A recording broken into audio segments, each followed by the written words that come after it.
Hi, my name is Cal. In order to buy or sell, you have to have the money of the beast on your mind or in your hand. It's one of those words that they don't translate correctly. No one buys or sells without the money of the beast on your mind or in your hand. The word is kerygma that they don't translate correctly. Here's the unabridged Greek-English lexicon that shows the correct definition. Here's the Michael Jackson words to this song.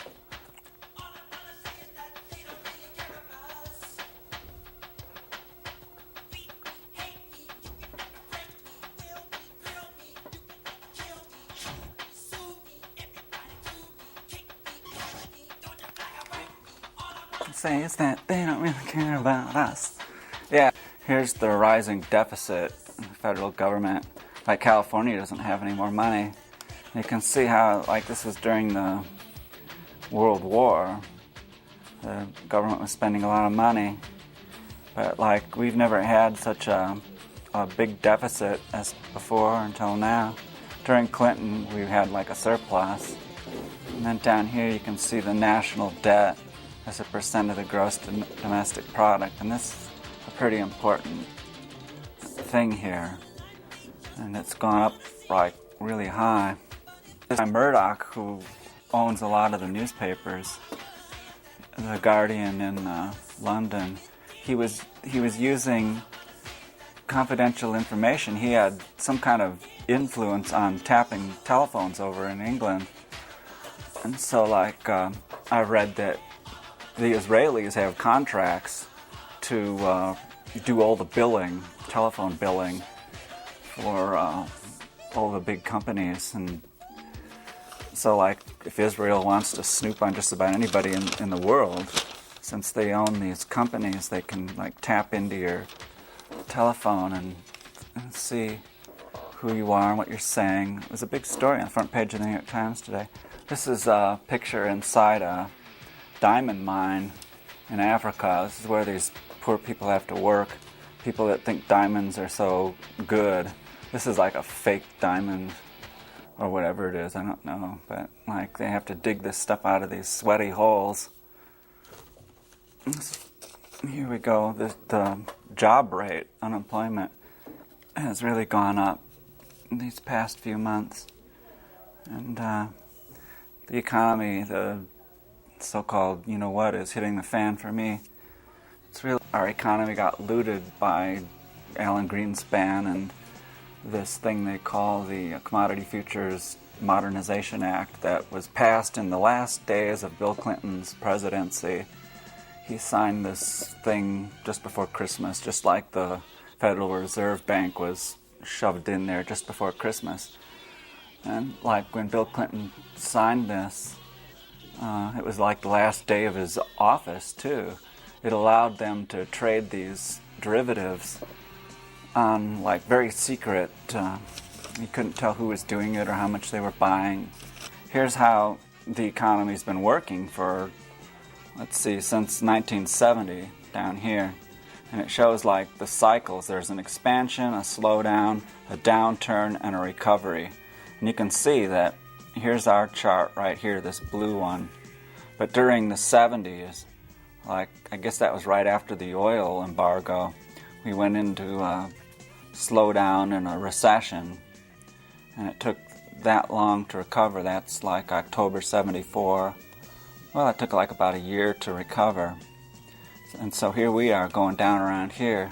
And, it could just take a break and go back like that. But it's just like, why do we have to have these cycles and go around and round and round in circles and stuff like this? So because of this funny money stuff, this mark of the beast that no one buys or sells, not the money of the beast. So Michael Jackson had another song too on that same, I think it was the History, History. Money, lie for it, spy for it, kill for it, die for it. This is another one of Michael Jackson's songs on there. It's so, he talks about you go to church, you read the Holy Word, they'd kill for money. It's another one of his good songs. Too bad he had to die. Even sell my soul to the devil. do or dare. Well, here's what this girl has to do for money. She's like a porn star, and they're saying that the porn genre now has changed over to no plot at all. Everything's on the internet, so they want to make it as fast as people's attention span. So there's no more scripts in these porn movies anymore. I think this was on the front page of the New York Times. They had a story about porn, and that really just kind of shows you how decadent this world has gotten. The Pope gave some kind of new encyclical about the economy. He's urging like a one world government, one world economic order for the common good. But he wants to translate this silly 144-page document. 144 pages, he has to go on and on about this economy. I mean, it's not that hard. Jesus Christ summed it up. You can't serve God or money. You'll either love the one or hate the other, or hold to the one and despise the other. But the Pharisees, who loved money, heard all this and scoffed, and that's in Luke 16. And if I could hook up with the Pope, then I could tell him the truth, and that's part of the whole problem is these Christians just don't understand. Jesus Christ was the Logos, or logic of God, and Pilate tripped out about that, the Roman procurator at the time, and so he asked Jesus Christ, Jesus said, well, I am the truth, I am the way and the truth and the life, and Pilate said, well, what is the truth? And he kind of explained it in his first sentence. The truth is the way to live life. It's like money is not of God. International boundary lines are not of God.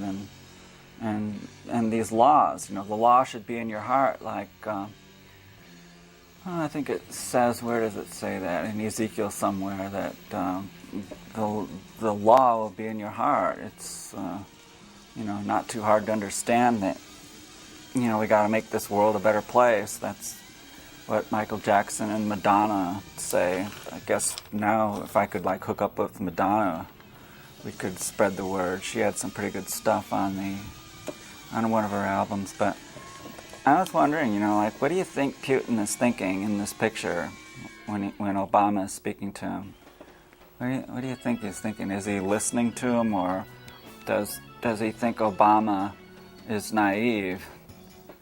It's like in the Soviet Union, they show all of these 9/11 conspiracy shows on public television over there. The hour-long 9/11 conspiracy television shows, like the one called Zero. Zero is one that's produced in Europe. I don't know if they have the whole thing up yet anywhere, but if you Google Zero 9/11, you might find some links to it. And then I have, at the very bottom of my website, there's a really good video that shows conclusive proof that there was huge bombs going off in the World Trade Centers. It's like the biggest smoking gun, I think, might be the debris pile after this building exploded. There was, if you look at the pictures of Ground Zero, and I've got some of them on my website, you can see that there's just everything was pulverized.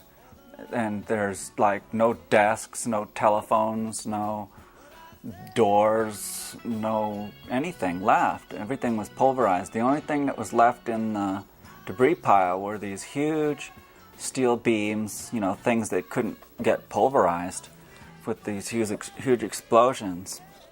Anyway, my name is Raquel. In order to buy or sell, you have to have the money of the beast on your mind or in your hand, and it's one of those words they don't translate correctly. Anyway, God bless, peace and love. Bye.